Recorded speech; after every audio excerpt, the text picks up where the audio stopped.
Eps, nens sediciosos, us imagineu a Alemanya uns neonazis acudint a actes amb banderes amb creus gamades? No! Oi que no? Doncs aquí passa això.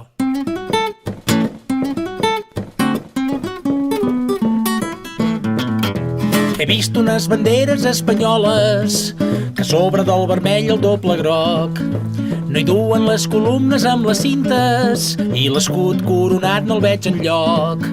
De lluny és com una ombra tenebrosa, de prop és un pollastre gratinat, estendard de la caverna més que esposa i de taverna, coneix amb total impunitat.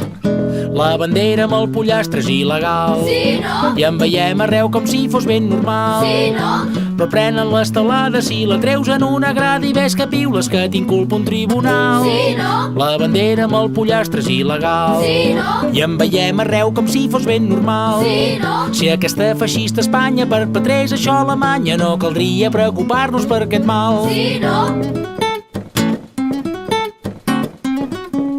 Vinga, som-hi un altre cop, va! He vist unes banderes espanyoles que a sobre del vermell el doble groc no hi duen les columnes amb les cintes i l'escut coronat no el veig enlloc.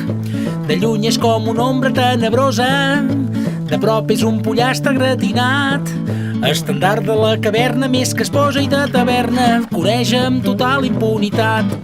La bandera amb el pollastre és il·legal, Sí, no? i en veiem arreu com si fos ben normal. Sí, no? Però prenen les teulades i la treus en una grada i ves que piules que t'inculpa un tribunal. Sí, no? La bandera amb el pollastre és il·legal, Sí, no? i en veiem arreu com si fos ben normal. Sí, no? Si aquesta feixista Espanya perpetrés això a Alemanya, no caldria preocupar-nos per aquest mal. Sí, no?